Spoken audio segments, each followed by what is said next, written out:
Bueno, un gusto tenerles a todos, bienvenidas, bienvenidos, bienvenides. Vamos a esperar un minutito más mientras termina de sumarse las personas que están ingresando a la sala para dar inicio a este segundo webinario de nuestro ciclo de conversaciones sobre estimaciones relacionadas con aborto y embarazo no intencional en nuestra región. Tuvimos una primera conversación ya y hoy vamos a continuar esta charla que esperamos que siga en el futuro y que nos permita aprovechar los datos y construir mejores datos y utilizarlos para hacer incidencia de distintas maneras basadas en evidencia. Así que nos interesa muchísimo poder escuchar a este panel maravilloso que tenemos el día de hoy y poder seguir la conversación con todos quienes estén interesados en continuar la conversación. Así que si les parece bien, vamos comenzando esta charla. Nuestro primer encuentro, como les decía, fue hace una semana. Estuvimos conversando sobre la metodología que se empleó para hacer un trabajo de investigación particular sobre las estimaciones del embarazo no intencional y el aborto realizado por el Guttmacher Institute. Allí pudimos compartir en profundidad algunos de los aspectos más relevantes de esa metodología. Vamos a tener el video disponible y alguna información adicional que han compartido con nosotros y que les haremos llegar en breve.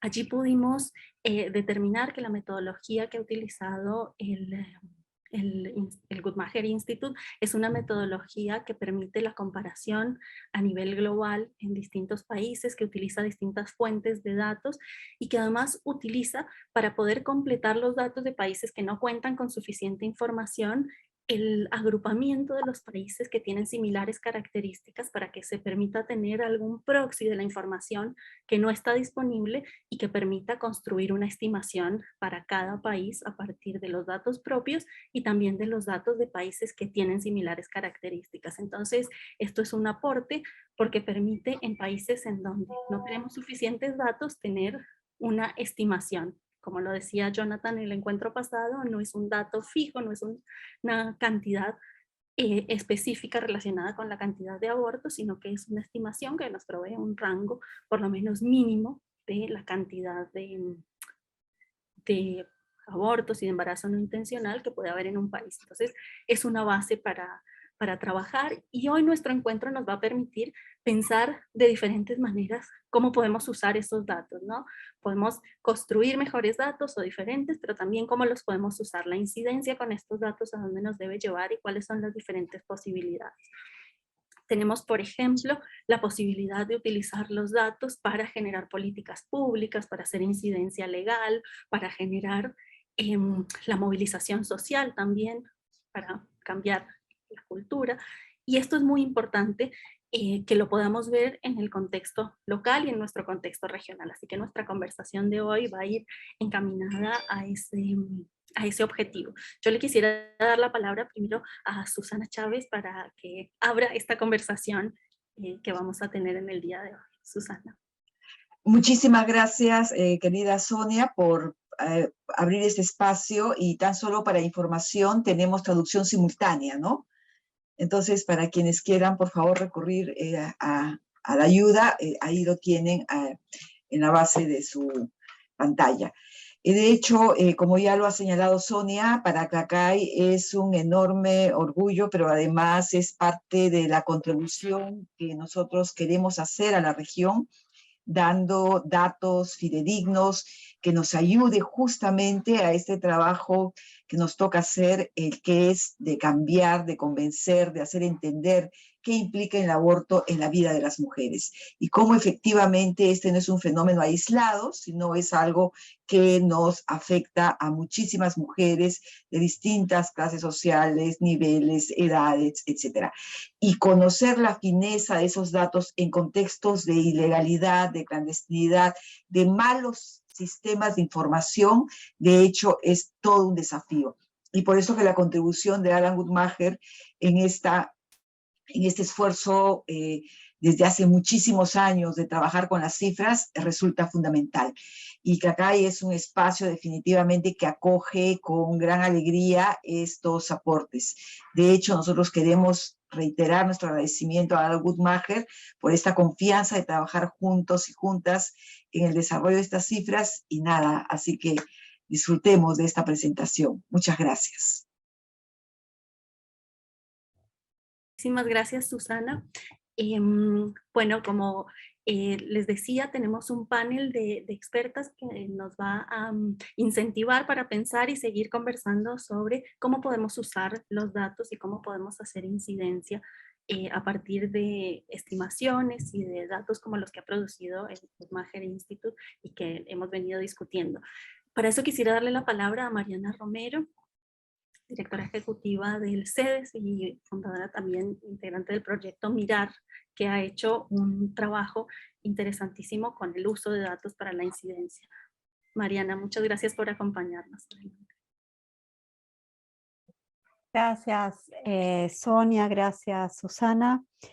Bueno, primero agradecer a la iniciativa de Salud Reproductiva es Vital y al Guttmacher Institute por promover esta serie de webinarios. También a las colegas que me fueron como estimulando para hacer esta presentación, en particular algunas de las cosas que hoy voy a compartir coinciden con reflexiones que compartí con colegas que participamos de la reunión que organizó Causa Justa hace un tiempito atrás y que creo que fueron un excelente punto de partida para pensar en algunas de estas cosas.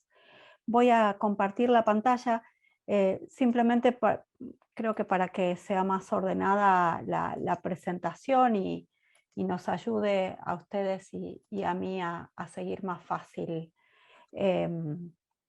lo que tengo para compartir, ¿no? Yo quiero referirme en particular al uso de las estimaciones para la incidencia para la política pública, y cuando digo política pública debería decir en realidad política sanitaria, ¿no? Y creo que no hubiera podido pensar en alguna de estas cosas sin la excelente presentación que hizo Jonathan el viernes pasado. Quiero agradecerle muy especialmente, no solo porque hizo la presentación no sintiéndose del todo bien, sino que además creo que nunca había asistido a una presentación que abordara un tema tan complejo como son las estimaciones y de dónde salen cada uno de esos indicadores que finalmente forman parte de esa estimación de una manera tan didáctica para que pudiéramos interpretar las gráficas y demás. Y bueno, eso me va a quedar como lección quizás para la docencia, pero no quería dejar de mencionar eso. Yo creo que quienes venimos del campo sanitario asumimos muchas veces que los datos son un escenario fáctico que es casi incontrastable, ¿no?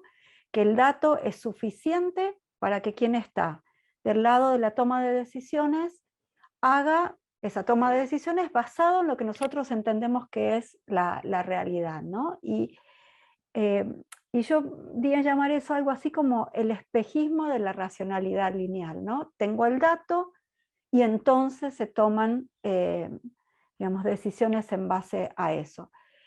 Pero quienes hemos podido acercarnos a la toma de decisión política pública, ya sea porque acompañamos, asesoramos o estamos cerca de los tomadores de decisiones, sabemos que esas decisiones muchas veces están tensionadas por múltiples factores, que tienen que ver con la legitimidad, que tienen que ver con el marco normativo, que tienen que ver con los recursos, que tienen que ver con la coyuntura política, que son también una racionalidad, no es únicamente el número la racionalidad, ¿no? Y que entonces el desafío que tenemos desde nuestro lado es decidir qué mostrar, cómo mostrarlo y más que nada, cómo traducimos esos mensajes de manera sintética para que lo que queremos y esperamos por ejemplo, se repitan a lo largo de un debate, por ejemplo, sean los argumentos que tomadores de decisiones asumen como propios para poder llevar adelante esa política pública.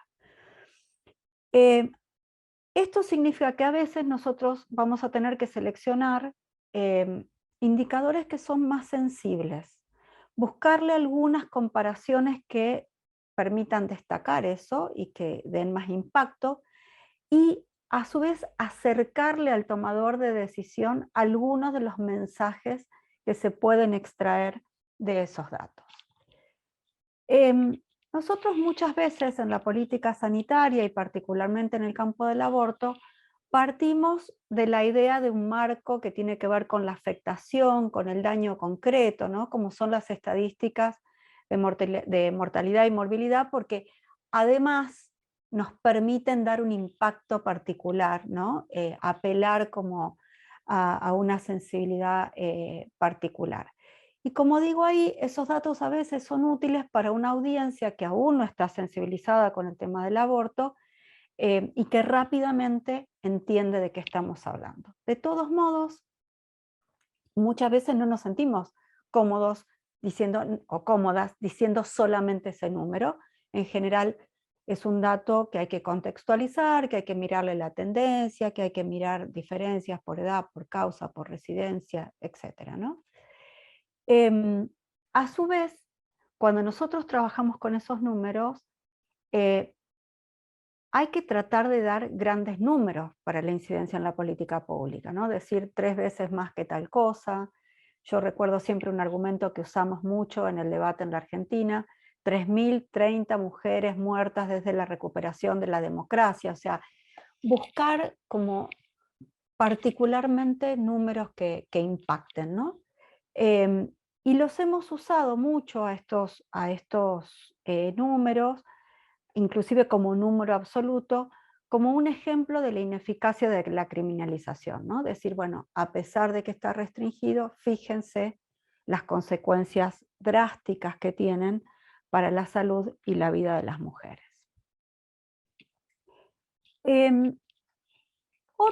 Otros datos que solemos usar para la incidencia en la política pública son las estadísticas de servicio, que no necesariamente están disponibles en todos los países. Dan una buena aproximación, de todos modos, al impacto de la atención del aborto inseguro. Y ahí tenemos que saber, como decía y apuntó muy bien Rafaela en el webinario del viernes pasado, estos datos muchas veces no discriminan la gravedad, ¿sí? Están consignados en una categoría que es aborto sin especificar.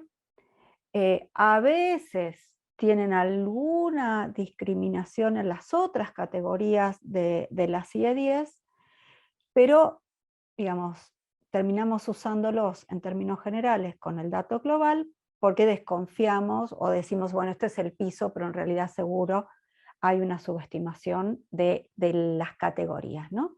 Y definitivamente no nos permiten hablar de los gastos, de los costos, digamos, para el sistema de salud.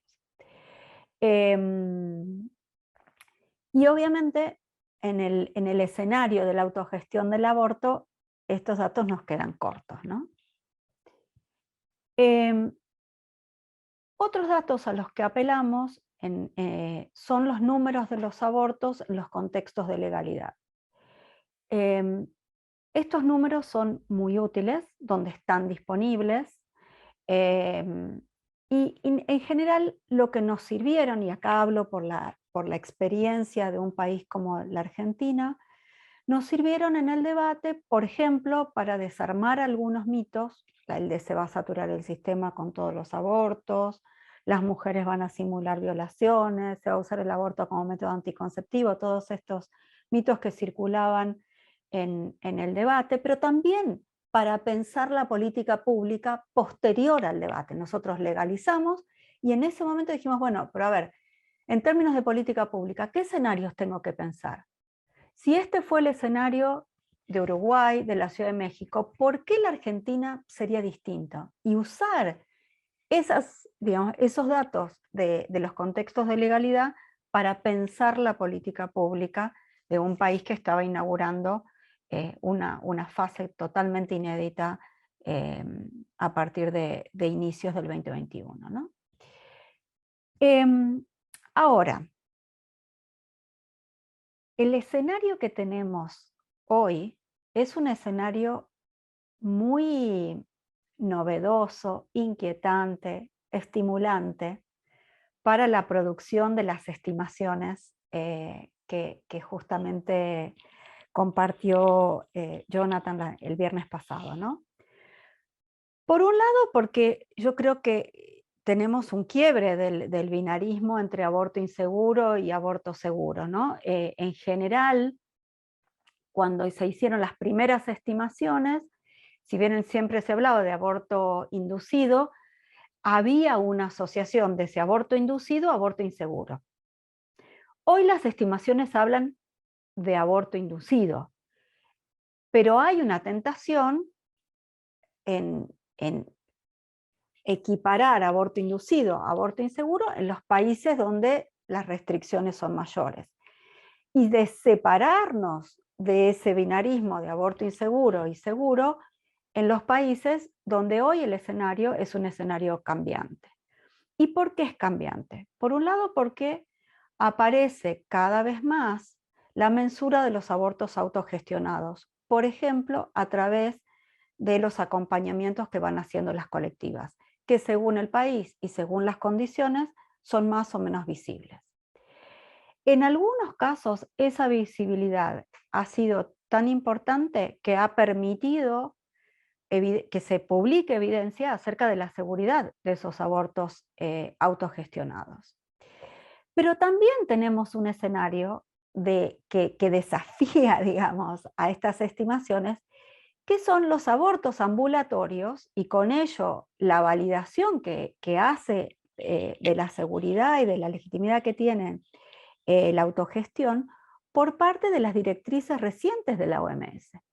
Entonces, el propio sistema de salud de los países tiene abortos ambulatorios y tiene que hacer un esfuerzo por el registro de esos abortos ambulatorios, que son registros diferentes de los que venía llevando a cabo, justamente para poder contribuir más y mejor a esa producción de estimaciones.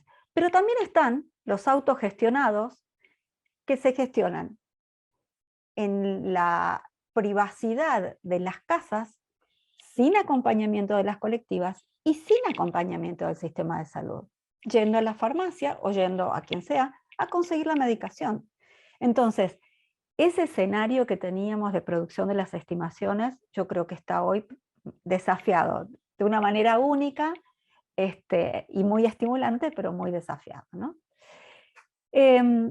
Entonces, en estos desafíos, yo creo que estas estimaciones y la metodología que compartió Jonathan, nosotros la tenemos que poner en contexto con los otros países y con las estadísticas del país que estén disponibles, ¿sí? Tenemos que hacer un ejercicio muy consciente de transmitir la rigurosidad de esas estimaciones sin agobiar. Digamos, esto que disfrutamos en el webinario pasado, muchas veces para una audiencia puede ser profundamente paralizante, porque no entiende o porque le resulta de una complejidad tal que dice, bueno, mejor no. Y tenemos que poder filtrar las salvedades que tengamos que hacer acerca de esa estimación de manera que la estimación no resulte menospreciada, ¿no? Al mismo tiempo, nosotras tenemos que ser muy precisas cuando usamos los números. Y hay que usar siempre los mismos números, hay que dar crédito a la fuente. Los redondeos, los masomenómetros que a veces usamos cuando hablamos en una audiencia que quizás es una audiencia en la cual queremos sensibilizar, no valen la pena. Nosotras digamos, tenemos que posicionarnos haciendo incidencia con la mejor fuente disponible, con las distintas fuentes, pero dando crédito preciso de lo que se está diciendo. Para la política pública, creo que es necesario, además de esta perspectiva cuantitativa, hay que combinarla con una perspectiva cualitativa. Hay que hablar de calidad, hay que hablar de derechos, hay que hablar de eficiencia, digamos. Nosotros necesitamos dar otras herramientas y otras cualidades además de los números. Y yo creo que es muy importante que amasemos estos argumentos sanitarios, ¿no? Hay que entenderlos, hay que discutirlos, hay que interpretarlos, hay que dialogar con los equipos, hay que dialogar con las colectivas para que esos argumentos cobren sentido. Y bueno, simplemente para finalizar y pensando en la conversación que sigue, para que las estimaciones, la incidencia de la política pública y la información resulten un círculo virtuoso, siempre tenemos que ir trabajándola desde antes. Ese círculo no sale solo y esas intenciones no abundan, entonces creo que debe ser parte de la agenda que nos proponemos, ¿no? Y para eso creo, y voy a hacer un llamamiento que también lo hizo Jonathan la semana pasada, necesitamos evidencia. Hay que compartir más información, hay que publicar los monitoreos, hay que establecer redes de contacto y hay que poder intercambiar más información y más metodología para que esta conversación sea más fructífera y satisfactoria. Muchísimas gracias y quedo abierta para las preguntas y comentarios que querramos hacer al final. Muchísimas gracias, Mariana. Bueno, empezamos entonces esta conversación planteándonos preguntas y desafíos que nos propone Mariana para seguir construyendo y mejorar la posibilidad de hacer incidencia y de tener mejores datos también y mejores estimaciones. Yo quisiera darle la palabra ahora a Carmen Martínez. Carmen es integrante del Centro de Derechos Reproductivos, una institución que viene haciendo incidencia basada en evidencia y en datos desde hace mucho tiempo, especialmente en materia judicial, pero también en el marco internacional de los derechos humanos, y me parece muy valioso escuchar sus opiniones y perspectivas sobre el uso de estas estimaciones en esos contextos. Carmen, muchas gracias por acompañarnos. Adelante. Al contrario, Sonia, muchísimas gracias a ti, a todo el equipo de CLACAI, al Guttmacher. Puedo compartir pantalla, ¿cierto? Sí, estás habilitada. Ay, yo no logro ver en dónde. Ah, ya vi, está en verde.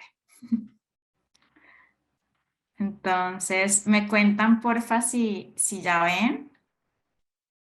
Sí, ahí se empieza a ver. No está en formato de presentación, pero lo vemos. Ok, entonces tendría que ser, ahora lo ven en formato de presentación. Ahora sí, perfecto. Ahora sí, bueno. Dame un segundo. ¿Me escuchan bien? Dice que tengo conexión inestable, entonces voy a apagar mi cámara si les parece bien, perdónenme. Oigan. Ay.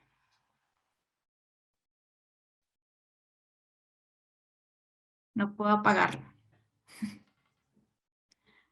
Pero Ya, te escuchamos bien.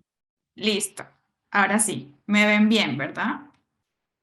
Sí, vemos la presentación, perfecto. Listo. Entonces, bueno, primero que todo, buenos días. Muchas gracias de nuevo. Yo quisiera comenzar mi presentación aportando un poco, ¿no? Desde la mirada o el enfoque de derechos humanos, pero sobre todo de la promoción y defensa de estos derechos, ¿no? Pues que es al final a lo que me dedico y a lo que nos dedicamos en el centro. Entonces, quisiera comenzar diciendo como, pues obviamente en línea con lo que ya mencionaba Mariana, la producción y el acceso a la información son esenciales para la realización de los derechos humanos, especialmente de cara al diseño, implementación y evaluación de políticas públicas, pues por un lado permiten fortalecer su monitoreo y también fortalecer nuestras estrategias, ¿no? de exigibilidad. Hablo de nuestras, como de la sociedad civil, la academia, etcétera, frente a los niveles de cumplimiento e incumplimiento por parte de los estados. Entonces, en nuestro campo, sobre todo en el de la salud reproductiva, cada día se hace más inminente contar con información precisa, actualizada, desagregada para poder monitorear políticas públicas, programas sociales. Y bajo este marco, entonces, la disponibilidad de la información es una condición necesaria para lograr una mejor vigilancia y también para poder identificar impactos, de nuevo, en nuestro campo, sobre mujeres, niñas, personas con capacidad de gestar y con los enfoques necesarios frente, por supuesto, a la igualdad y la desigualdad. En nuestro campo es complejo, especialmente no solamente porque no siempre se producen datos y datos actualizados y desagregados, sino que también, para bien o para mal, como bien decía Mariana también, en nuestro contexto es muy cambiante, ¿no? La realización de los derechos reproductivos no es algo estático, por el contrario es versátil. No sé qué otro campo, la verdad, tiene más avances y retrocesos al mismo tiempo en una misma región, lo que hace pues más necesario, por supuesto, disponer, incidir, reclamar información para vigilar nuestros derechos. Carmen, perdón, seguimos viendo la imagen de como la marcha del aborto legal. ¿Es eso lo que estás mostrando o tal vez se quedó frenado la presentación? Perdón. Sí, no, esta era mi introducción. Lo que pasa es que, claro, como no me pueden ver, seguramente es como súper raro solamente ver la imagen, pero ya voy a pasar a las demás diapositivas. Bueno, entonces ya para terminar esto y no cansarlos con esta imagen que pues más allá de que es súper poderosa y a mí me encanta, si bien es verdad que los estados deberían tener organismos independientes que jueguen este rol de veeduría, es también cierto que pues al final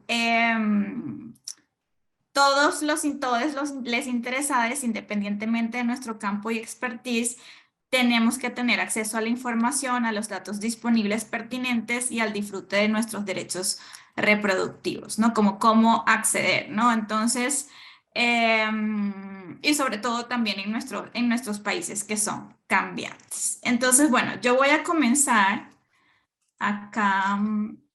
Claro, es que yo no puedo, estoy teniendo problemas para cambiar la presentación.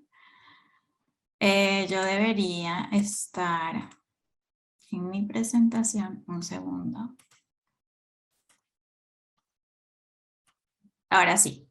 Entonces, bueno, yo quería comenzar un poco, cuando me pidieron preparar esta presentación, pensaba, bueno, ¿cómo la estructuro, no? Entonces, bueno, soy abogada, defensora de derechos humanos, y pues también en equipo y en alianza con organizaciones, muchas están acá presentes, pues diseñamos acciones de incidencia para crear estándares y datos. Y pues un ejemplo, por ejemplo, de la importancia de contar con datos como el informe o la investigación, pues, o el resultado que nos presentó el Guttmacher, es justamente cómo nos ha servido para incidir desde distintos puntos de vista en las distintas estrategias. Y creo que, por ejemplo, en ese sentido, el caso de Manuela contra El Salvador ante la Corte Interamericana, que se obtuvo sentencia el año pasado y que litigamos junto con la agrupación del Salvador y la colectiva feminista, es un ejemplo muy concreto de cómo la información que no solamente que ahora produce el Guttmacher, sino que ha producido con mucha anticipación y además y otros procesos de investigación que producen otros tipos de instituto, fue relevante para crear ese contexto que al final la Corte dio por probado en la sentencia, y me refiero particularmente al contexto que verifica la Corte que existe en El Salvador frente a la criminalización total del aborto y el impacto en la persecución penal de mujeres que en situación de pobreza enfrentan emergencias obstétricas, como lo enfrentó Manuela.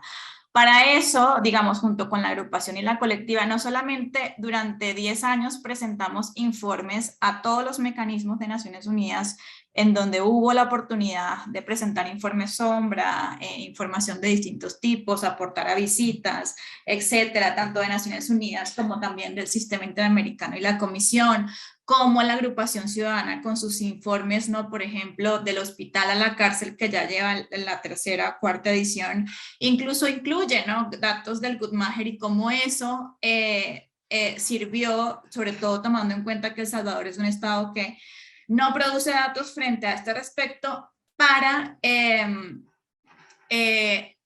se generaron distintas recomendaciones y que finalmente la Corte lo tomara así en su sentencia. Entonces, bueno, eso es como un ejemplo muy grande que me gusta resaltar, porque solamente así la Corte pudo probar y comprobar este contexto que abre paso a los distintos casos que se están litigando en este momento en el sistema interamericano. Luego, bueno, ¿qué dicen los estándares? Algunos de los estándares, porque por supuesto no son todos, sobre la necesidad de que los estados produzcan datos. Entonces acá les traigo como algunos.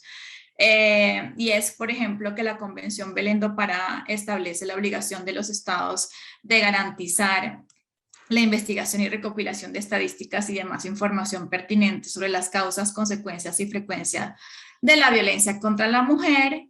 La CIDH habla en su informe sobre acceso a la información en materia reproductiva que los estados deben recopilar información sobre la situación de los derechos humanos y la salud reproductiva de las mujeres, incluyendo información específica sobre grupos de exclusión como las mujeres indígenas, afro, entre otras. Y también la Comisión señala que en la legislación internacional existen obligaciones claras y explícitas de producción de información vinculada al ejercicio de derechos de sectores excluidos o históricamente discriminados. Posteriormente, también en los lineamientos de elaboración de indicadores en materia de derechos económicos, sociales y culturales, la Comisión indicó que la producción de información debidamente desagregada a efectos de determinar estos sectores desventajados o postergados en el ejercicio de derecho no solo es un medio para garantizar la efectividad de una política pública, sino una obligación indispensable para que el Estado pueda cumplir con su deber de brindar información a estos sectores de atención especial. Lo mismo el Comité DESC ha precisado que es una obligación estatal la de producir bases de información a partir de las cuales sea posible la validación de indicadores y en general el acceso a muchas de las garantías cubiertas por cada derecho social. Y a su vez ha señalado que un enfoque basado en la perspectiva de género, reconoce que los factores biológicos y socioculturales ejercen una influencia importante en la salud del hombre y la mujer, y en ese sentido la desegregación de los datos relativos a la salud es indispensable para determinar y subsanar las desigualdades. Luego tenemos, por ejemplo, que el Comité de la CEDAW ha señalado la necesidad de que los estados incluyan en sus informes información y a su vez que la produzcan, que es algo que no necesariamente se ve allí. Y luego tenemos el Consenso de Montevideo, que al final pues es el instrumento intergubernamental pues más importante de la región en materia de población y desarrollo, y la expresión regional, además del seguimiento del programa de acción del Cairo, que establece entre sus medidas, acá les dejo solamente como las medidas 17, 102 y 103 del consenso, que habla justamente de los estados, cómo los estados deben generar estos datos estadísticos confiables, desagregados, mejorar las fuentes de datos y además asignar los recursos financieros y humanos necesarios.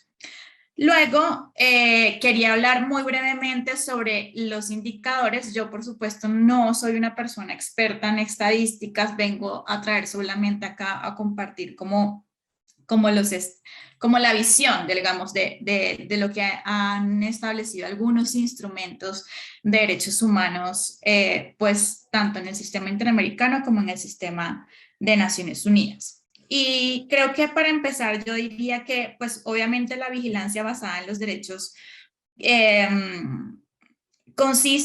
no solamente consiste en el desglose de la información y de los indicadores, ¿no? Requiere justamente usar un conjunto adecuado de indicadores que estén explícitamente arraigados en el marco normativo de los derechos humanos como instrumentos que faciliten una evaluación digna de crédito de la realización de los derechos humanos.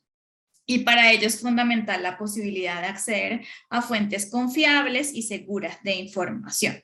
Entonces, pues bueno, acá lo primero, ¿no? Entonces, según los lineamientos para la evaluación de indicadores de progreso en materia de derechos económicos, sociales y culturales, Desde una perspectiva de derechos humanos, el objeto de la medición es el grado de cumplimiento de vulneración del derecho. De esta forma, las presiones sobre las autoridades sanitarias se ejerce una presión para que modifiquen determinados comportamientos desde la perspectiva de salud pública, ¿no? Entonces, estos lineamientos en particular, pues que se encuentran, seguramente ustedes los conocen mejor que yo, hablan de indicadores incluso de derecho e indicadores sobre contexto económico y social. Y dice que estos indicadores de derecho se complementan con otros datos referidos a los mecanismos institucionales y de políticas públicas que permitan garantizar la efectividad de los derechos.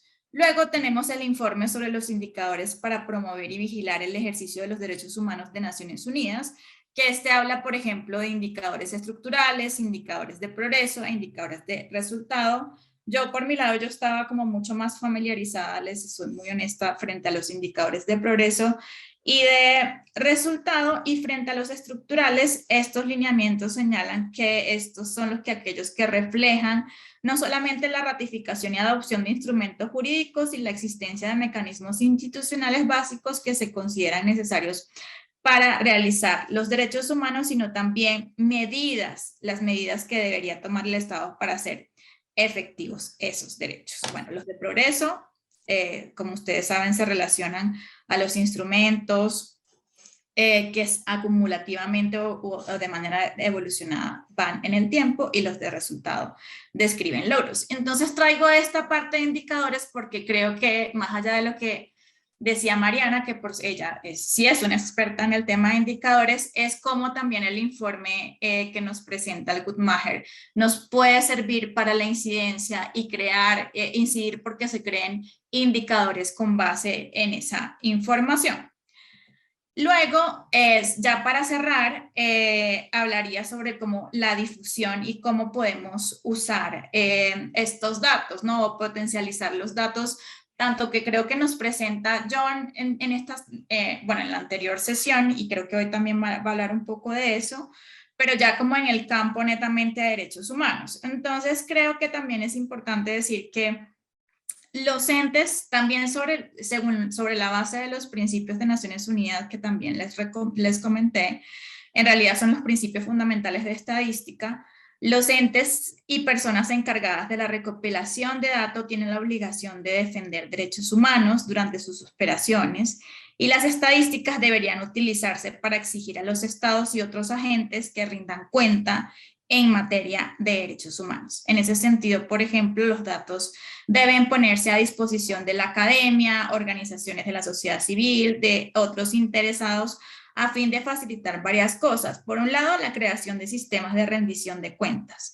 Luego, la publicación de indicadores pertinentes y desglosados puede, por ejemplo, contribuir no solamente a esa rendición, sino, por ejemplo, a que nos apoye a las organizaciones de la sociedad civil en la formulación de alegatos relativos a derechos humanos mediante el aporte de pruebas adicionales a las comunicaciones transmitidas a los mecanismos de monitoreo. Las estadísticas también pueden añadir peso a las comunicaciones que se remiten a los para proporcionar, por ejemplo, fortalecer un contexto en los diferentes mecanismos de denuncia que existen. Para la rendición de cuentas es esencial que los datos no vuelvan además a las manos de los grupos de población que son objeto, ¿no? Como cuáles son estos grupos. Entonces, bueno, las mujeres, las personas con capacidad de gestar que no pueden acceder a un aborto, etcétera. Y pues a las mujeres y personas con capacidad de gestar en general. Y algunos ejemplos que traigo acá ya para cerrar de cómo puede usarse la incidencia. Yo creo que gran parte de las personas que están presentes ahora mismo en la reunión pues han utilizado un montón, o si no todos y más, de estos mecanismos, pero no quería como cerrar sin mencionarlas. Entonces, por ejemplo, Ahora mismo justamente está abierta la 4ª ronda de evaluación multilateral de la Convención de Belém do Pará y creo que es una oportunidad grande para usar esa información, tanto con la que ya contamos como la que nos presenta el Guttmacher, de cara a la evaluación y vigilancia de los estados, las consultas que usualmente hace la Comisión Interamericana de Derechos Humanos sobre distintos temas, sea por país o subregión, la información que podemos utilizar para requerir audiencias públicas ante la Comisión Interamericana, también la podemos usar durante la celebración de audiencias, las cartas que podemos enviar para interpelar a los estados a través del mecanismo artículo 41 que establece la Convención Americana, el envío de información a la Comisión Interamericana que puede ser constante porque hace parte de su área de promoción y cómo podemos usarla para interpelar a los estados frente a algunos temas o para manifestar nuestra preocupación ante ellos. En los casos, por supuesto, como ya mencionaba, entonces a través de amicus, peritajes, datos para fortalecer el contexto, cuestiones estructurales que queremos demostrar a través, ¿no?, de la evidencia científica, aportes a opiniones consultivas en la Corte Interamericana de Derechos Humanos cuando corresponda, por supuesto, pero creo que eso es algo que siempre hay que echarle un ojo porque el enfoque de derechos reproductivos casi nunca necesariamente se identifica, ¿no? Buscar los espacios no tradicionales de derechos humanos, como por ejemplo la reunión de altas autoridades de derechos humanos del Mercosur, que siempre tiene una comisión permanente de género y de derechos humanos de las mujeres, estar pendientes de que, por ejemplo, ahora se están reactivando las discusiones alrededor de UNASUR y cómo eso puede significar un espacio como en algún momento, pues, fue útil la socialización de la información entre las distintas coaliciones de las que hacemos parte, cómo hacemos llegar esta información entonces a los grupos que más están interesados frente a Naciones Unidas, entonces por supuesto como las cartas sombra ante las distintas evaluaciones que hacen los comités de derechos humanos frente a los estados, los informes alternativos en los procesos de examen periódico universal, los informes a las relatorías y otros mecanismos especiales del sistema de Naciones Unidas, que esto puede ser cuando llaman o también la mayoría recibe también información, digamos, abiertamente, los informes que se pueden presentar a las recomendaciones cuando un comité está construyendo una recomendación general y por supuesto todo lo que tiene que ver con cómo usamos también esta información para divulgarla en entrevistas, artículos de opinión, académicos, en blog, etc. Y por último, solo quería mostrar como la imagen de 2 reportes que justamente tienen que ver con salud reproductiva o tienen, por ejemplo, el informe que ven a la derecha del relator especial sobre la tortura y otros tratos crueles, que es de 2016, justamente en la parte que tiene que ver con aborto, cita de hecho al Guttmacher y por eso como que lo traigo a colación y pues muchos también lo citan. Y el informe que sacó la relatora de salud de Naciones Unidas el año pasado en julio, que fue justamente sobre salud sexual y reproductiva, retos y oportunidades durante la pandemia, cita en más de 10 oportunidades justamente al Guttmacher sobre la base de información, tomando en cuenta que además, pues nada, como ya mencionaba Mariana y yo también, los estados suelen ser escasos frente a la información que tiene que ver justamente con salud sexual y reproductiva. Entonces, nada, ese es como mi muy pequeño aporte frente a esta intervención. Muchas gracias de nuevo. Gracias, querida Carmen. Y bueno, la verdad que es muy interesante poder ver como distintas perspectivas, ¿no? La perspectiva sanitaria, la de la política pública, pero también la que tiene que ver con el derecho y el uso de los datos en contextos de avance de los estándares de derechos humanos. Ahora, me gustaría invitar a Rafaela Schiavon, es experta, nos está acompañando acá en representación de IPAS, que ha sido también parte de esta iniciativa, La Salud Reproductiva es Vital, y también una organización que trabaja fuertemente en la producción y el uso de datos para la incidencia. Así que, Rafaela, te escuchamos. Muchas gracias. Muchísimas gracias y es un gusto y estoy profundamente agradecida de poder estar aquí con ustedes. Y quiero felicitar las ponentes anteriores, me parecieron brillantes sus dos aportaciones, la reflexión de Mariana sobre de pronto este balance entre la generación de datos como datos absolutos y el uso la descripción que ha hecho Cecilia sobre el uso en la advocacy.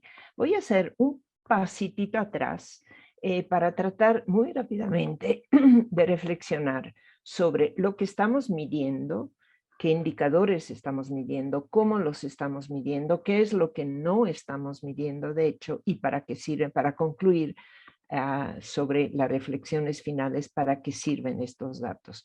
Mi idea es entrarle con un poquitito más de finura, de detalles, más allá de reconocer las enormes aportaciones que estimaciones globales y también de país nos puede otorgar a través de organismos, instituciones como el Guttmacher. Entonces, ¿qué es lo que medimos? Lo que realmente medimos son los impactos en la salud pública, los impactos de marcos legales restrictivos y de falta de acceso, de baja calidad de los servicios. En general, ambos, todos estos indicadores nos dan también una medida de la inequidad social que resulta de esta criminalización o de esta baja calidad. Voy a ir rapidísimo, pero les voy a dejar la presentación. Para medir bien estos indicadores, quisiera hacer una reflexión sobre las definiciones,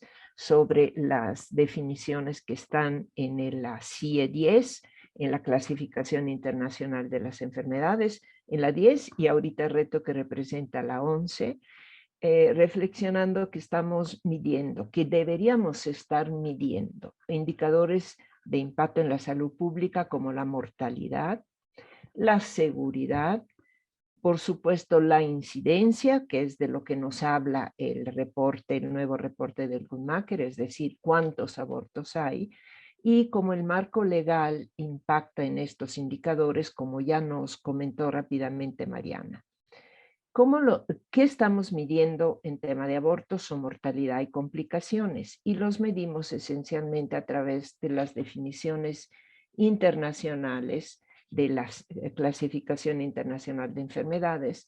IPAS ha trabajado mucho en México y en general en la región para un reporte universal alineado con las recomendaciones internacionales para poder identificar los abortos inseguros, reducir el porcentaje de abortos no especificados que nos cuesta trabajo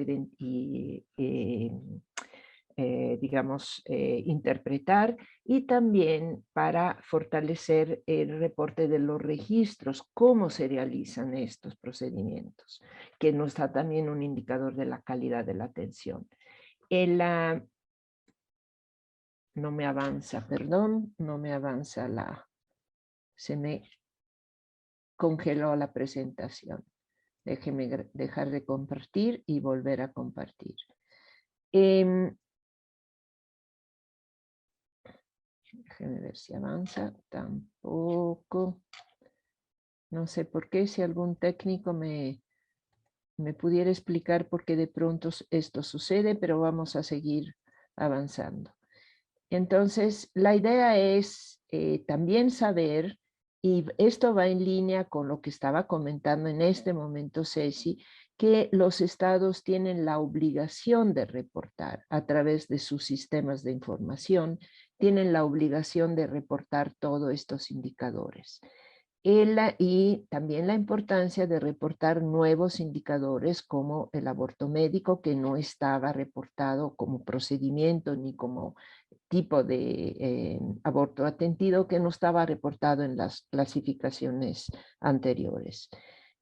También a través del código de la definición de complicaciones, si bien reportado, podemos generar mucha información. Y las nuevas definiciones que están ahorita en la CIE 11, en esta nueva clasificación internacional de enfermedades, que discrimina, no lo hacía antes, pero que discrimina ahorita el aborto espontáneo del aborto inducido. y de la obligación de reportar en los reportes estadísticos estos diferentes procedimientos. Y lo señalo aquí porque por lo menos en México hemos tenido muchos problemas en el tema de reporte en los códigos, bueno, en los registros oficiales de defunciones, que también puede ser utilizado por ciertos sectores de la derecha para forzar el reporte de certificados de defunciones de abortos espontáneos a partir de las 12 semanas. El reporte obligatorio para los países es a partir de las 28 semanas y hay una invitación a reportar a partir de las 22 semanas donde y cuando se tenga la capacidad de hacerlo.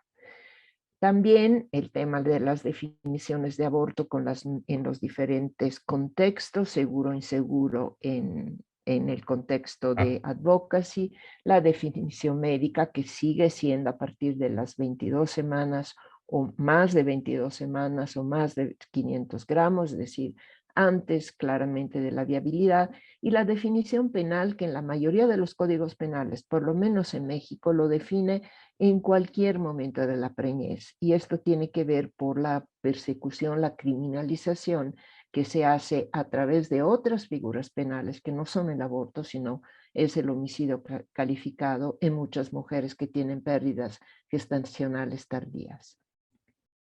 Esta nueva definición de aborto inseguro que todos conocemos ahorita, que ha impulsado la OMS y el Guttmacher también, donde ahí ya no se rompe esta definición binaria que comentaba Mariana de inseguro a seguro, con una gran, digamos, una intermedio de menos inseguro, que se debe esencialmente al uso de medicamentos en diversas condiciones, ya sea legales y no, que lo hace mucho más accesible en los servicios de salud públicos y también privados, y lo hace mucho más accesible afuera de los servicios de salud, directamente en farmacia, a través de redes de acompañamientos, a través de metodología de atención a distancia o teleaborto y autouso directo. Es importante entender que estas son universos sobreponibles, no son excluyentes, automáticamente excluyentes. Y esta transición ha implicado menor tasas de complicaciones, menor morbilidad, menor mortalidad, ha implicado un cambio en las complicaciones, aumentan las complicaciones definidas como hemorragias, pero han disminuido las lesiones traumáticas y las infecciosas. Toda esta transición en tecnología y en acceso a tecnología, sin embargo, hace mucho más difícil la medición de su incidencia, sobre todo a través de la metodología clásica indirecta de las complicaciones. Y eso lo comentamos brevemente la vez pasada. Y recuerdo rápidamente que la región de América Latina del Caribe es donde hay más porcentaje, un 60% de abortos definido como menos inseguro, que están ubicados en contextos legalmente restringidos, pero con gran acceso al misoprostol. Les voy a mostrar muy rápidamente estas tendencias generales que han resultado de un mayor acceso a aborto con medicamento, no sé si una mejor calidad de la atención en general, a través de otra fuente de información que es el Global Burden of Disease, en el mundo cómo ha disminuido la mortalidad por aborto, cómo ha disminuido en LAC, no le voy a enseñar los datos de México, pero también a través de esta misma fuente se monitoriza las complicaciones a través de la metodología DELIS. Específicamente aquí les estoy enseñando las estimaciones, bueno, los cálculos en México entre 1990 y 2019.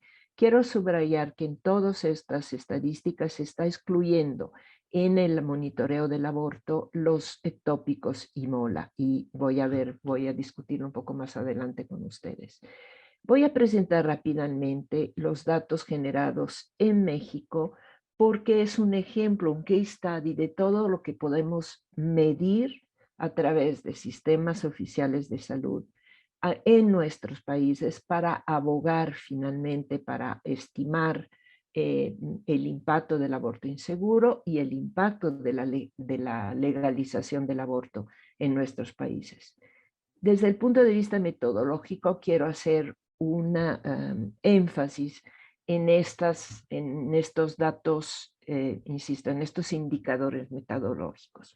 Podemos medir la mortalidad, la tasa de letalidad, como número de muertes por aborto, por 100.000 abortos estimados o por 100.000 abortos hospitalizados o atendidos en los sistemas de salud.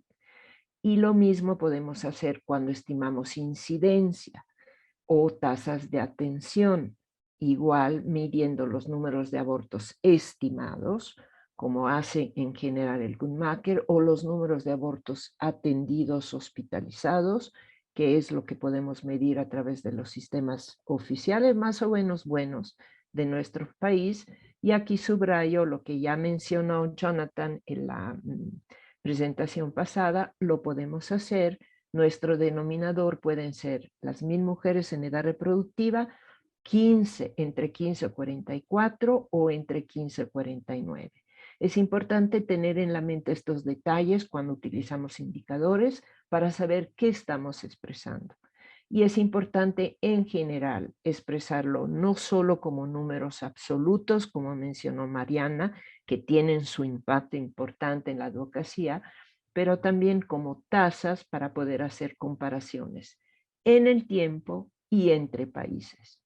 Yo les voy a dar un dato rápido. Me puse a analizar para esta presentación los últimos datos, números absolutos de muertes por aborto en términos de porcentaje, como aportan a la mortalidad materna, y como razón, es decir, número de muertes por 100.000 mujeres en edad reproductiva en los últimos años, para también ver el impacto del COVID. Y lo que quiero subrayar es que la razón no se ha modificado a pesar de que se han modificado los números absolutos de muerte y la aportación porcentual que el aborto ha aportado a la muerte materna.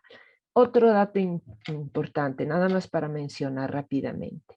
Si analizamos muertes por aborto por causa específica, casi 4 de 10 se deben a mola hidatiforme o complicaciones de, digamos, mola y embarazo ectópico, que no tienen que ver necesariamente, o yo diría que no deberían ser parte de nuestros análisis cuando analizamos el aborto inseguro. No tienen que ver mucho con la legalización o no. Si lo analizamos por hospitalizaciones, estas dos causas representan solo el 5% de todas las hospitalizaciones. Si bien representan casi el 40% de las muertes, representan solo el 5% de las hospitalizaciones y la mayoría de las hospitalizaciones son abortos no especificados.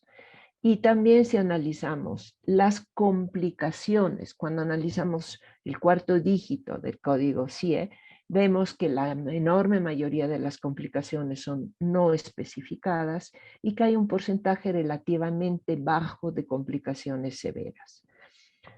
También como ejemplo, un case study de México, podemos ver que en el tiempo, estos son análisis entre 2000 y 2016, han aumentado las tasas de hospitalizaciones, y por hospitalizaciones entiendo todas las atenciones en el sector público, también las atenciones en salas de urgencias y las atenciones en primer nivel de atención, que no implican una hospitalización. Pero también vemos que ha habido una tendencia muy clara en el tiempo en la disminución de la tasa de letalidad. Aumentan las atenciones en el sistema de salud, disminuye la letalidad. Lo enseño como una reflexión provocadora, porque si pensamos que con el misoprostol ha aumentado la seguridad y lo vemos en las tasas de aborto, sin embargo vemos también un aumento en la tasa de atenciones. Y este mismo concepto lo vemos reflejado si lo analizamos por distribución geográfica, por entidades federativas, donde más alta es la tasa de atención, menor es la tasa de mortalidad. Y esto es clarísimo también en la Ciudad de México y es clarísimo cómo la legalización ha impactado, aumentando las atenciones, lo que se ve en todos los países que legalizan el aborto, pero se llega a un pico máximo, un plató y después una disminución del mismo, y ha aumentado al mismo tiempo la tasa de letalidad. Aquí estamos hablando de todos los abortos, no solo de los legales. Después de haber visto, de haber repasado un poquito esto, e insisto, son reflexiones provocadoras para saber qué más necesitamos medir y cómo lo tenemos que interpretar. Es importante ver qué es lo que no estamos midiendo.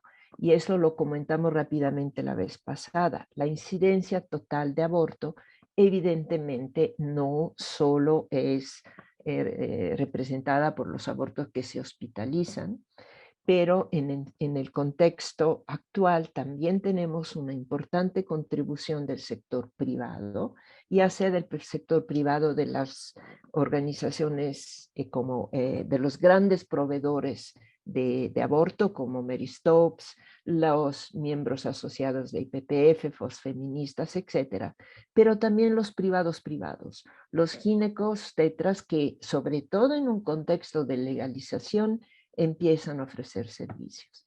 También, como les mencionaba, el tema del autouso y acompañamiento y la compra directa en farmacia. Perdón, aquí no tiene que ver MSA, es IMS. ¿Y para qué sirven estos datos? Sigue siendo la pregunta. ¿Cómo medir en general la incidencia de aborto? Yo les invito a que todos consulten esta Biblia de las metodologías y la aportación específica a través del método de las complicaciones que ya presentó y mencionó Fátima Juárez. Esta es la última publicación, el estudio más reciente en México, a través de la incidencia con la metodología indirecta, complicaciones multiplicadas por ese factor de multiplicación que está a la base, sigue siendo la estimación de aborto que utiliza el Guttmacher, por ejemplo, en México, y que utiliza en los otros países donde esta metodología está disponible. Pero también hay otras evidencias publicadas, nada más les presento dos que tratan de desarmar este rompecabezas del que hablamos la vez pasada. Nosotros analizamos los servicios de aborto privado en 2 tandas después de la legalización y también tratamos de analizar, de acercarnos a la contribución del acceso al misoprostol a través de farmacias. Y les comento cuáles serían las fuentes potenciales para acceder a esta fuente de información. Creo que Silvina en especial mencionó esta fuente como una potencial fuente de información, con las limitaciones que estas fuentes, que son la IMS, son datos que se cobran y son caros, pero que nos dan una idea de cuántos misoprostol se ha estado distribuyendo y vendiendo a través de diferentes fuentes. De hecho, hay una publicación de la OMS que presento aquí que nos acerca a esta manera de evaluar las ventas, el acceso a los fármacos en general y en especial lo podríamos aplicar a México. Este es solo un pequeño elenco de las publicaciones recientes que se acercan a estas estimaciones. Por supuesto, las estimaciones del Guttmacher últimas, creo que hay que subrayar, como bien dice Mariana, sus nuevas fortalezas. Hay que utilizarlas como un lenguaje común en nuestras advocacias generales, regionales, pero mi invitación es que además de estas estimaciones de incidencia, sigamos utilizando otras estimaciones y otros estudios que se acerquen a estos indicadores. Creo que uno de los elementos importantes para la advocacia es seguir asociando a las estimaciones de aborto, las estimaciones de embarazos no deseados. Estas son las últimas que publica el Guttmacher para nuestra región, porque siguen siendo el indicador de la necesidad no satisfecha. Estos son las indicadores que construye el Guttmacher, en especial en México, otra vez que parten de este contexto más general de los embarazos, de la incidencia de embarazos no deseados. La mitad de los embarazos, ya voy terminando, la mitad de los embarazos no son deseados y el 61% terminan en aborto. Estos son datos que tenemos que utilizar. Termino con el tema de la seguridad. Hay un informe precioso, brillante de la Academia Nacional y este informe, y digamos cómo este se traduce en la seguridad del aborto legal ya a nivel internacional y cómo esto se ha reflejado después de la despenalización en la Ciudad de México, e invito a todos los países, por supuesto, que despenalizan el aborto, que sigan monitoreando este indicador de mortalidad. Y ya yo digo la Biblia ya final de las conclusiones: la criminalización no reduce los abortos, la despenalización no aumenta los abortos, pero la despenalización sí aumenta la seguridad del mismo, ya sea por un mayor acceso a los servicios, un mayor acceso a prestadores capacitados, un mayor acceso a información y tecnología. El riesgo de morir por un aborto legal sigue siendo mucho más bajo que por un parto, y tantos más bajo cuanto menor es la edad gestacional. Y concluyo finalmente, a partir de estas reflexiones más desglosada y sumándome a lo que ella, Mariana y Cristina brillantemente presentaron, pensar en cómo utilizar estos datos globales, no solo de incidencia, sino de mortalidad, de acceso, de hospitalización, etcétera, para terminar hablando de una necesidad insatisfecha en aborto. Yo creo que tenemos que empezar a construir este indicador y este argumento. También el uso de estos datos para planear los servicios en términos de necesidades para medicamentos, para insumos, para personal de salud calificado, capacitados. Por supuesto, lo que ya hablamos para advocacia para liberalización de leyes, y también en normas técnicas en donde de pronto se cuelan las restricciones. Insistiendo en lo que ya comentó, que bueno que lo comentaste, sobre la obligación de los estados de reportar y por ende mejorar nuestros sistemas de registros oficiales, y el uso por parte de la academia no solo como un ejercicio académico, sino como un apoyo para abogar como organizaciones de la sociedad civil en las diferentes instancias. Muchísimas gracias. Muchísimas gracias, Rafaela. Creo que tenemos un acuerdo común en todas las presentaciones que vienen hasta ahora, que necesitamos hacer incidencia para la producción de datos, sobre la producción de datos, para pensar cómo generamos esos datos y después hacer incidencia con los datos. Y cada una de estas dos incidencias tiene sus particularidades y necesita una reflexión y una conversación particular que esperamos poder impulsar a través de esta iniciativa. A mí me gustaría darle la palabra ahora a Ana Popinalc para que nos hable sobre el uso que ha hecho el Guttmacher de las distintas estimaciones y los distintos datos que ha ido produciendo y cómo ha trabajado en esta incidencia con datos y sobre los datos también. Ana, te escuchamos. Muchas gracias por invitarme hoy. Entiendo más español de lo que puedo hablar y lo siento, pero no tengo el vocabulario para mi presentación hoy, así que ahora hablo en inglés. Recuerden que tenemos traducción para que habiliten quien necesita interpretación. Adelante. I just need to turn off my translation now so that I don't hear myself and hear it again. Okay. Thank you so much for such a great conversation today. It has been really wonderful to hear the different examples from the presenters already, and thinking about how evidence can be used in different ways and what evidence is needed to do that. I'll close out this part of the workshop by sharing some additional examples of how our abortion evidence has been used for advocacy. One of my favorite things about working at Guttmacher is that we generate evidence that can be used for action, and nowhere is this more clear than our work on abortion. Before these model-based estimates, Guttmacher has had a long history of producing country-level research on abortion with the abortion incidence complications method, and this research continues today. Working closely with our in-country partners and communications and policy colleagues, this evidence has been used to create meaningful change around abortion in several countries. The examples I'm going to share today, I've collected from my colleagues working on these studies directly, so I want to thank them for sharing their knowledge with me so that I can share it with you today. I'll start with an example in Pakistan, where in 2012, there was an incident study that was conducted, and it had a huge impact on raising government awareness about the level of abortion use.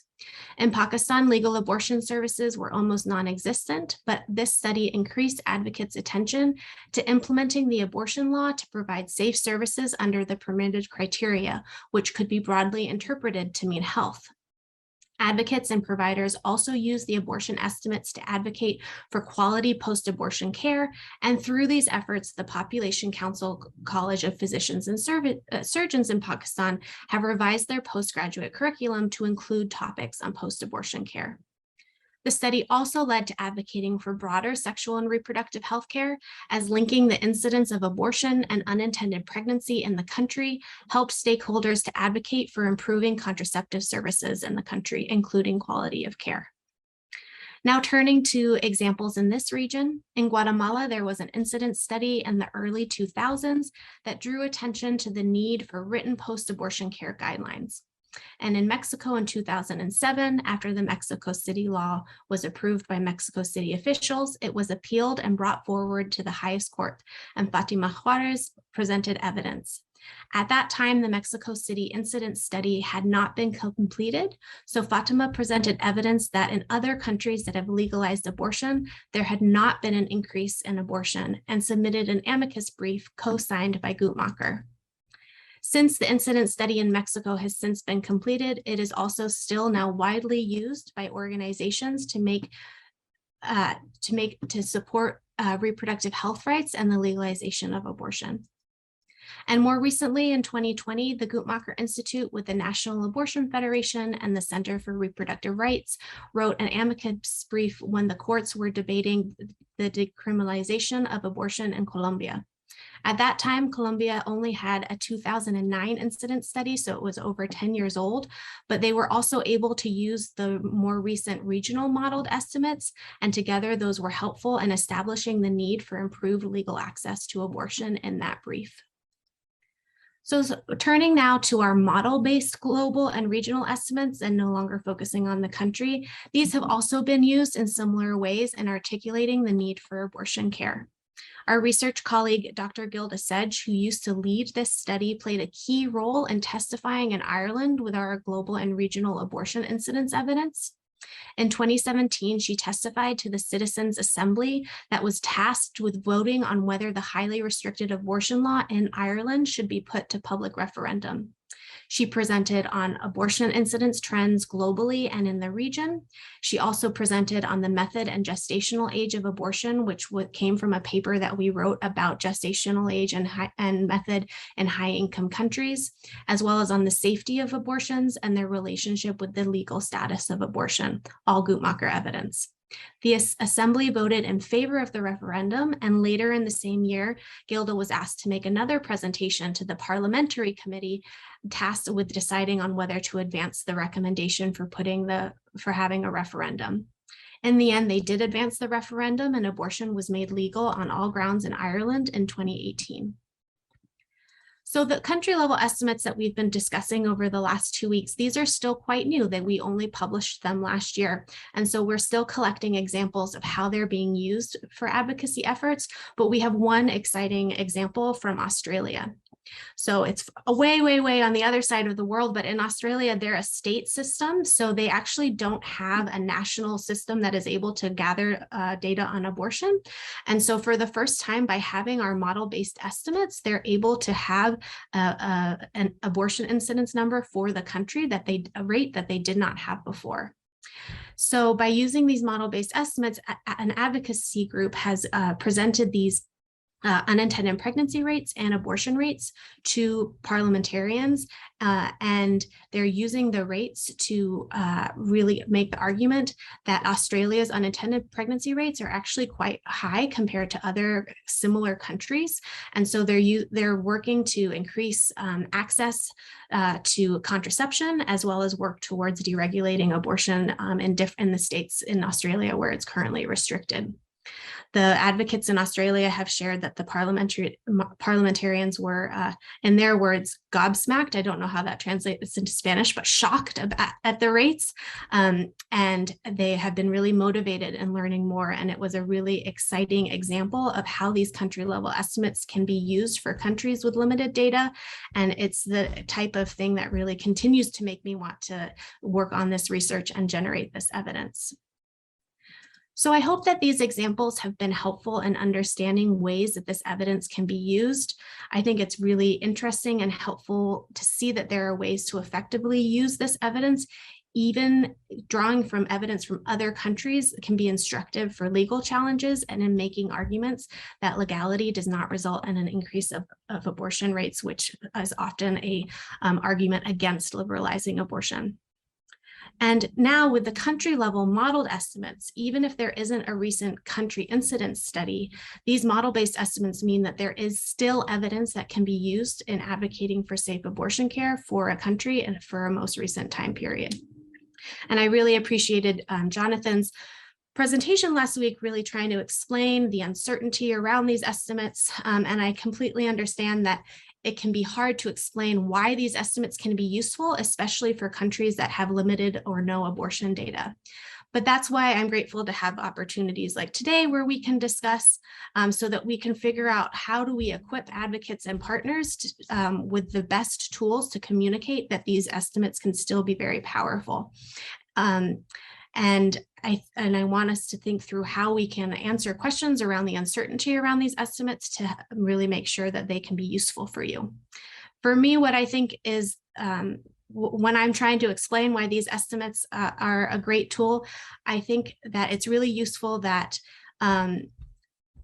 we now, even for countries with limited abortion data, we now have a data point that we didn't have before. And yes, it is not a replacement for having robust country level data for every country. As an abortion researcher, that is my dream. I hope one day that every country can have their own robust study and we won't need model-based estimates.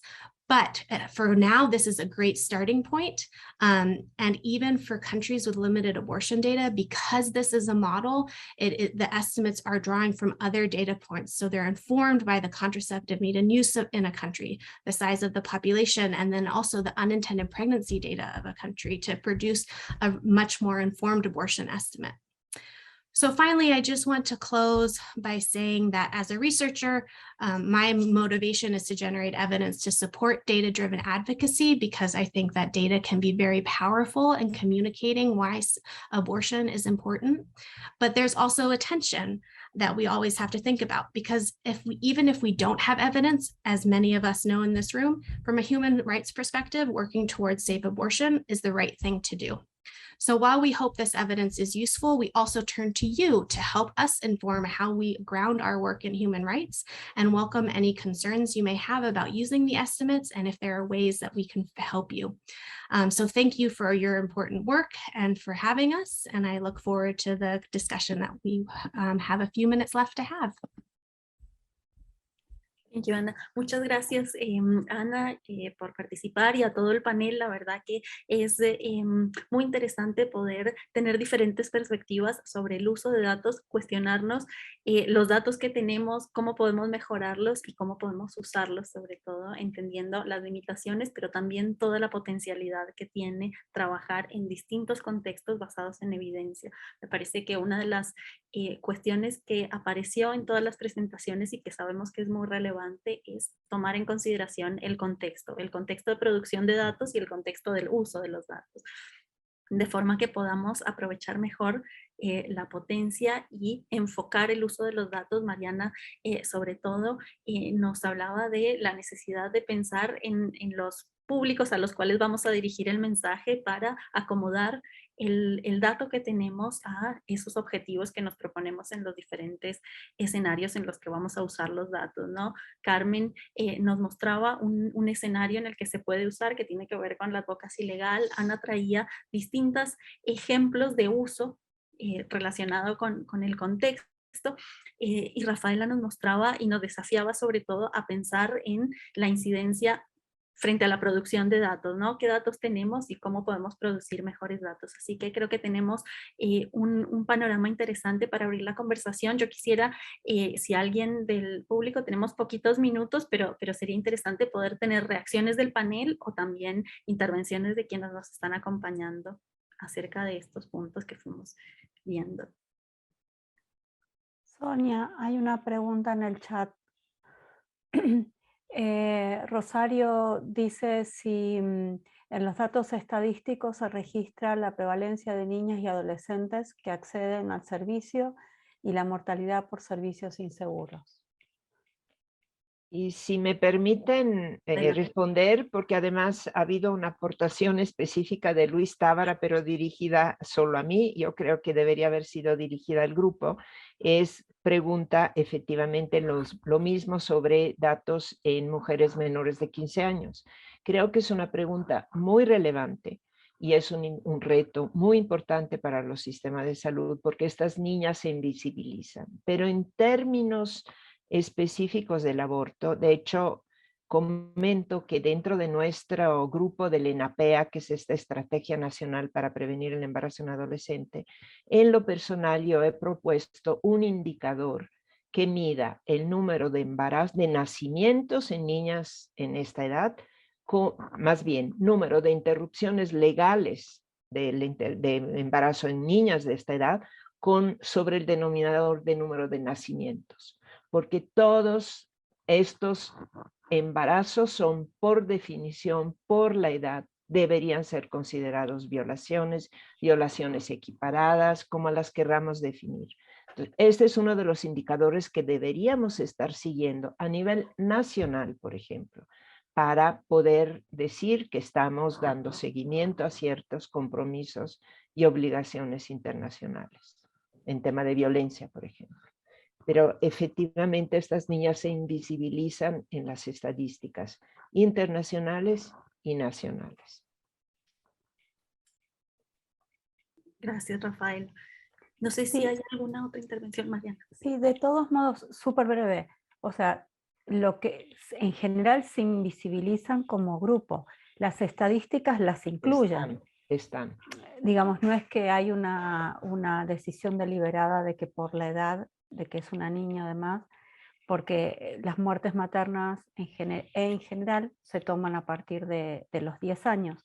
Lo que ocurre es que a pesar del impacto tremendo que suele tener en la vida, en la salud de una niña, un embarazo llevado a término, y ni que hablar si además ese embarazo tiene como consecuencia la muerte, digamos, la estadística no la excluye. Lo que ocurre es que en el contexto de la estadística la muerte materna pasan desapercibidas. Entonces creo que lo que apunta justamente Rafaela es la necesidad de visibilizar, no importa si finalmente es una, ¿no? Lo que sea es justamente eso. Y la distinción, si es por servicios de aborto inseguro o no, la verdad es que la estadística, tal como la presentan en general los países, es de muertes maternas por aborto.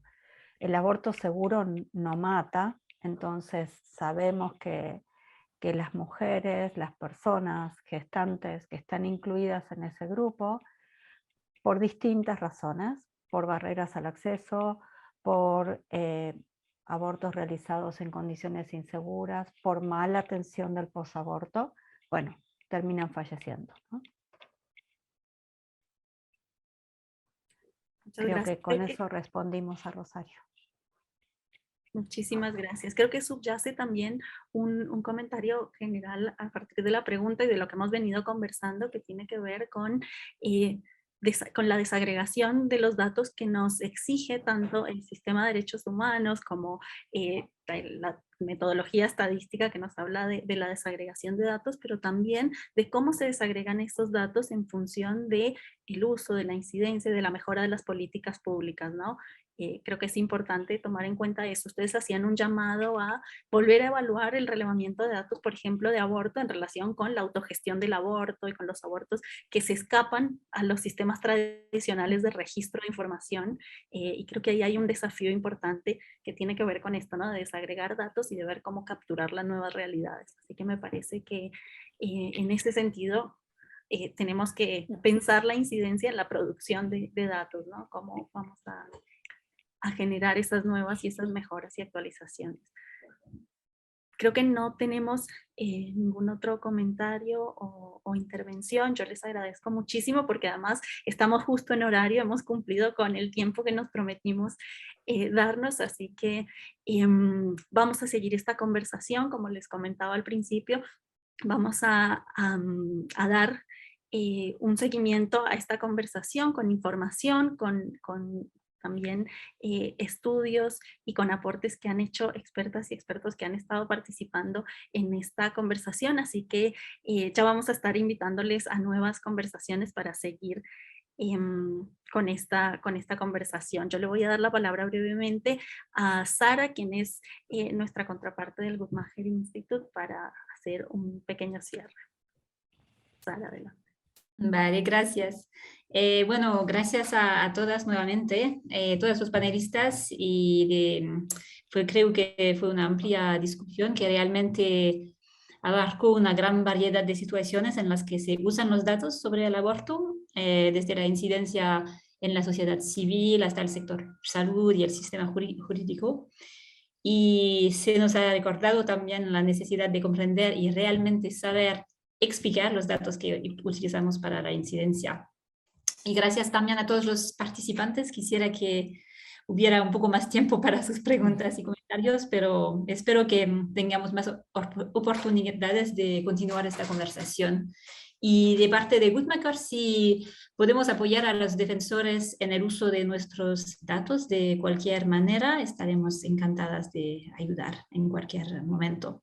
Así que seguimos.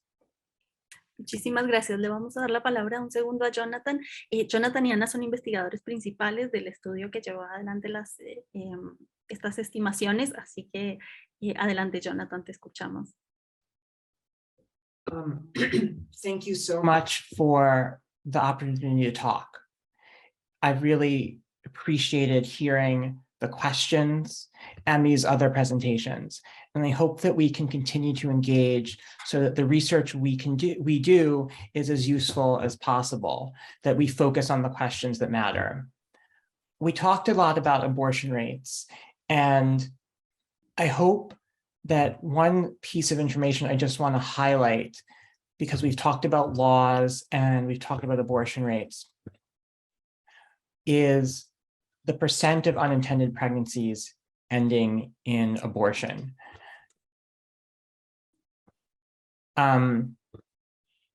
Is it okay to re-enable screen sharing for just a second?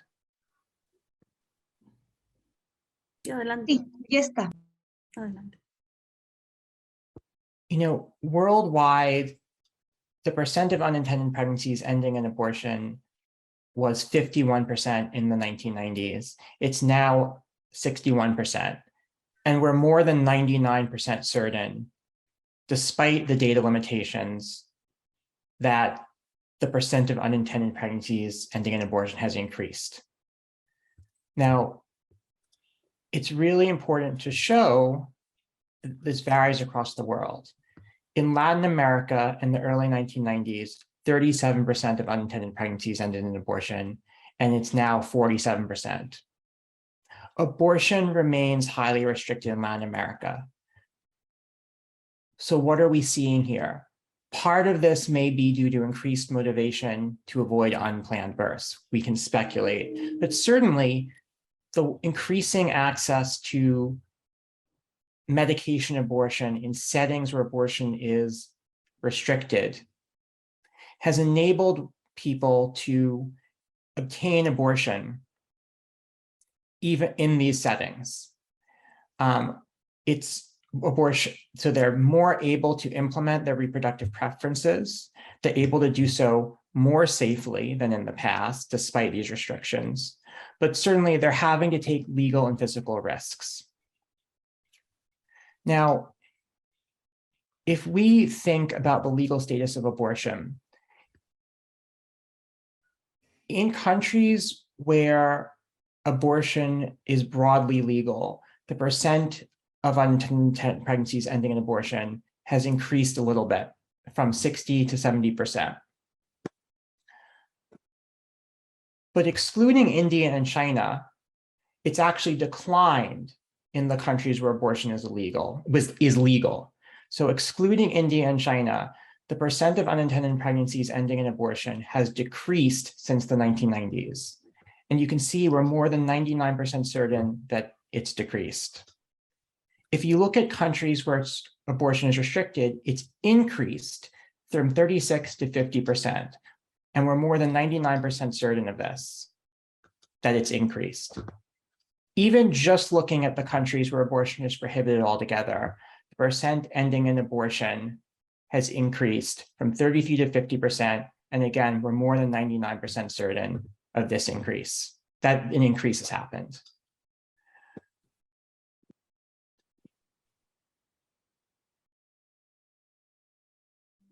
I want to be really, really clear here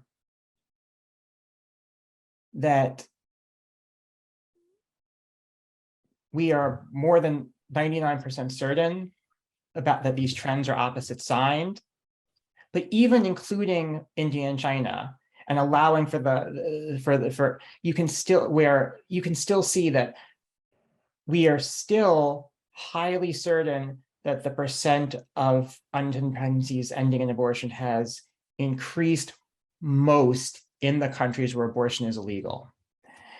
And we're highly certain of this. And I just wanted to emphasize this point to everyone. I apologize for taking this extra time, that in countries where abortion is restricted, even in the subset of those countries where abortion is completely prohibited, people who have an unintended pregnancy are much more likely to obtain an abortion today than 30 years ago. This is worldwide. This includes Latin America. This increase in the percent of unintended pregnancies ending in abortion is fastest among countries, has been more among countries where abortion is illegal than it is among countries where it's legal. And in fact, if you accept India and China, the percent of unintended pregnancies ending in abortion has gone down where abortion is legal, increasing substantially, as I showed you, where it's illegal. There's a great deal of uncertainty in the exact numbers, but as I mentioned, we're more than 99% certain that this has increased. So this is showing you that despite restrictions, women are resilient. Despite restrictions, women clearly want access to abortion because they're obtaining it. And the more possible we make it for them to get around those restrictions, the more and more they're obtaining it despite these restrictions. And I think that shows the importance of the work that you're doing as advocates. And it shows the demand, the desire, the resiliency of women. And I just wanted to highlight that evidence. Thank you so much for the additional time. Muchas gracias, Jonathan. Y muy importante, creo que estás haciendo énfasis en el uso político de